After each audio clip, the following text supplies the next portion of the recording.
Hello everyone and hope you are fine, and today I will show you how to use speech recognition in Windows.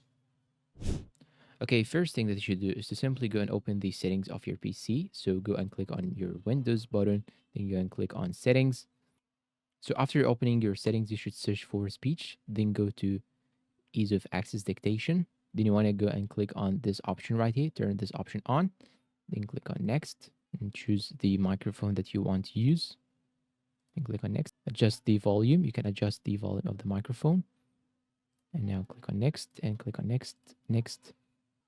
Then click enable document review. Use manual activation mode or use voice activation mode. You can choose between them. I will use voice activation mode. Then click on next. Print the speech. No, I do not want to print the speech. No, just click on next. Run speech recognition as startup. No, I do not want to run it as startup. Then click on skip tutorial. And now let's see. I'll click on Windows plus H.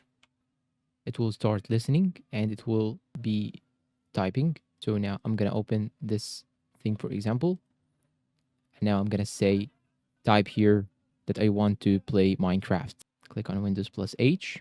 Now I want to type here that I need to play Minecraft.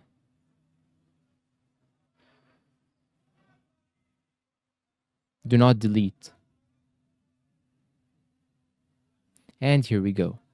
And that's all for today's video. If you find it helpful and useful, please consider like, subscribe to the channel, leave us a good comment down below, and share this video to your friends. Thanks for watching and see you in a new video.